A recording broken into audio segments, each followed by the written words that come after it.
Hoy veremos cómo Colombia ha tenido diferentes procesos en toda su historia, comenzando desde el siglo XXI, entendiendo su contexto político, económico y social, y cómo esto afecta hoy en día a lo que estamos viviendo. El siglo XX fue marcado mucho por el tema de la violencia en Colombia, ya que los grupos guerrilleros, los grupos paramilitares y lo que eran al BACRIM eran los grupos que más fuerza tenían en Colombia. Son grupos paramilitares que podría decirse terroristas, ya que tuvieron nexos con el narcotráfico. Para los años de 1984, lo que se busca es un tratado de paz con la guerrilla, quien era el grupo más grande en aquel momento. Dicho proceso culminó con un partido político llamado la UP, que era un partido de la izquierda. Dicho partido sufrió muchos percances, ya que fueron asesinados muchos de sus integrantes y grandes exponentes por parte de los grupos paramilitares que en ese momento eran de la extrema derecha, ya que la UP era un partido claramente de la izquierda. Eso genera mucha más violencia en Colombia. Por lo tanto, Colombia se va mostrando como un país que empezó a caer en el momento económico, en el área económica y contexto social, porque las personas tuvieron como de cierta manera en algunos lugares una filosofía, o se puede decir como que una cultura del narcotráfico. Los jóvenes entraban a grupos militares, a bandas criminales en el narcotráfico, microtráfico, y también se da lo que es el desplazamiento interno en Colombia, ya que muchas personas que vivían en las zonas rurales por el conflicto comienzan a mudarse a las zonas o a las ciudades de Colombia.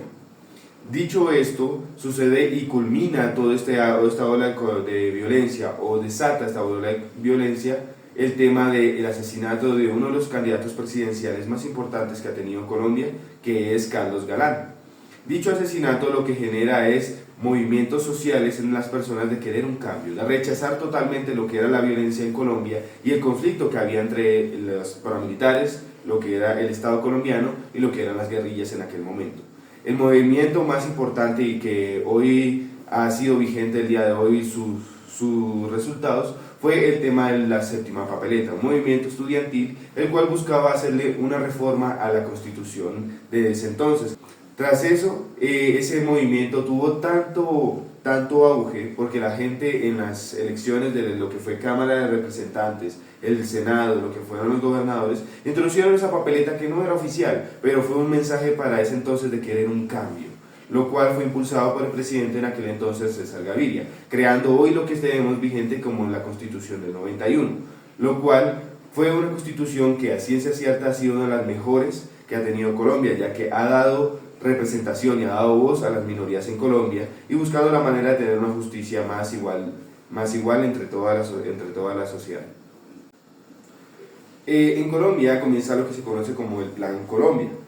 Fue un tratado bilateral entre Estados Unidos y Colombia. Lo que buscaba era mejorar el tema militar que había, el combate que había, o por ejemplo la resistencia que se le había a las drogas en ese momento, las guerrillas, y buscar la manera de que haya más inversión social en las personas y económicos en el país. Dicho plan tuvo ciertos resultados, pero también le faltó mucho en el área del narcotráfico. Con el Plan Colombia lo que se buscaba era mejorar el contexto histórico y contexto de vida de los ciudadanos de Colombia. Tras eso comienza con el presidente Andrés Pastrana, que intenta hacer nuevamente un tratado de paz con la guerrilla, dándole lo que se conoce como el sector del Caguán, como ese sector estratégico para llegar a hacer las negociaciones. Negociaciones que no llegaron a buen puerto, sino lo que ocasionó fue un gran fortalecimiento de las guerrillas en ese entonces. Lo que en el contexto histórico muestra mucho más desplazamiento, muestra una cultura que buscaba tener una paz y una igualdad social, pero que no se daba en el contexto real, ya que en ese momento pues, los desplazamientos hacían que mucha pobreza se incrementara en algunas ciudades, y también el tema económico, pues la inversión era muy poca por parte del extranjero, ya que invertir en Colombia era no tan rentable, o de cierta manera era muy incertidumbre, tanto que también los cambios políticos que había en ese momento. Llega el año de los 2000, la época del milenio, y entra como presidente Álvaro Uribe Vélez, uno de los presidentes que ha sido más controversiales en la historia. Hay quienes lo apoyan, hay quienes están en contra de lo que hizo, pero sí se puede ver algunos puntos importantes. La presidencia de Álvaro Uribe Vélez fue marcada por el tema del combate directo contra lo que fueron las guerrillas. En su momento se dio una desmovilización del paramilitarismo, el cual fue un poquito mal recibido por algunos sectores, más que todo por las víctimas que habían sufrido en ese momento. Pero de cierta manera fue una ayuda y un alivio para bajar la violencia que había en Colombia. Pero aún así contrasta con las cifras de que fue uno de los delitos con más muertes en la historia de Colombia registradas, y algunas veces hay partes que hoy en día se están dando a conocer. Este contexto lo que hizo fue que Colombia tuviera de cierta manera un alivio,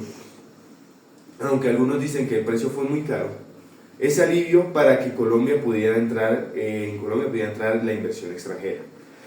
Álvaro Uribe Vélez se reelecciona nuevamente habiendo una puerta para las reelecciones presidenciales, lo cual hace que tuviera cierto poder económico y político en Colombia,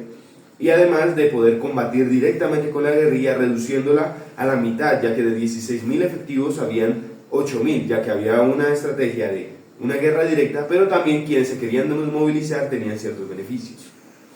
Tras su presidencia, apoya a la presidencia de Juan Manuel Santos, quien en un inicio presentó como una política también igual, muy parecida al combate directo con la guerrilla, pero luego se daría la oportunidad de ejercer una paz, un acuerdo de paz que podría ser mucho más eficaz que los anteriores.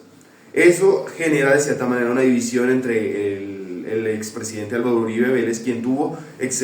mucho poder en ese momento, y en la nueva visión que tenía el nuevo presidente Juan Manuel Santos. Se comienzan los acuerdos que se conocen como los acuerdos de Habana-Cuba, pero comienza con todo en Oslo, en Noruega, en el 2012.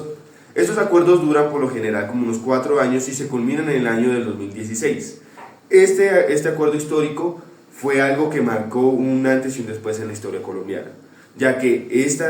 acuerdo de paz total lo que buscó fue la manera de restablecer los derechos de las víctimas, también restablecer el campo colombiano y también evitar el tema del narcotráfico que tenían las guerrillas en ese momento y entregar las armas. Acuerdos que se cumplieron, pero que en cierta manera históricamente el contexto social no estaba muy de acuerdo con esa paz, ya que hubo un plebiscito en el cual se votó el no por la paz, pues habían de cierta manera ese temor y ese dolor que había de las víctimas de que estos personajes que hicieron tantas atrocidades en el país quedaran impunes. Tras eso, la paz al final sí se cumplió, se firmaron, la guerrilla entregó las armas y comenzó un momento importante en la historia colombiana.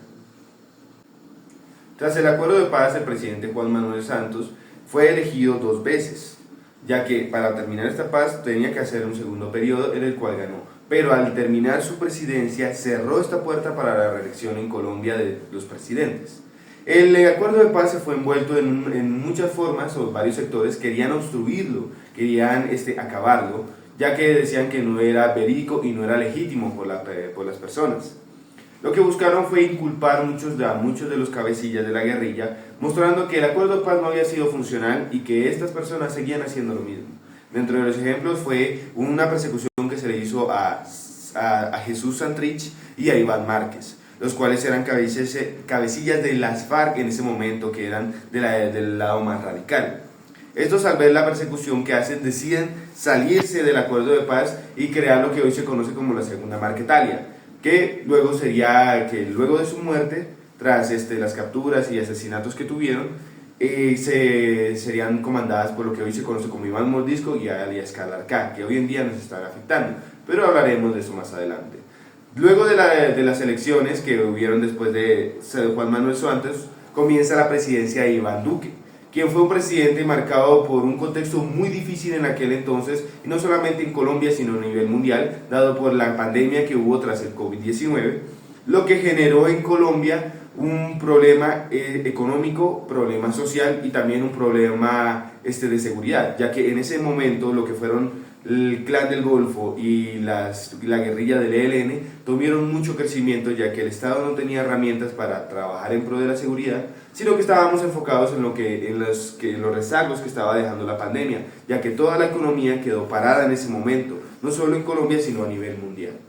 Colombia, tras comenzar a la reapertura, se generan grandes protestas por parte de estudiantes por el tema de la educación, ya que la educación había sido una de los sectores que menos inversión habían tenido en ese momento. Comienzan a haber muchas pero muchas protestas y haber un enfrentamiento entre grupos sociales y el Estado, ya que también hubo un cierto descontento por el manejo que hubo en la pandemia y de cierta manera una reforma tributaria que fue la que estalló o la gota que rebasó el vaso, tras lo publicado por el ministro de Hacienda en ese momento. Tras este conflicto que hubo un descontento social en las personas con la derecha en aquel momento, al cual pertenecía Iván Duque.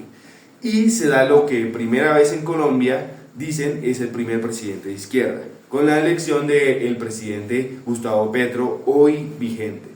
Gustavo Petro ha sido un presidente que le ha tocado maniobrar mucho de lo que sucedió en el pasado. Por ejemplo, el tema de la pandemia hoy tiene rezagos en el día de hoy por el tema de deudas que se tuvieron que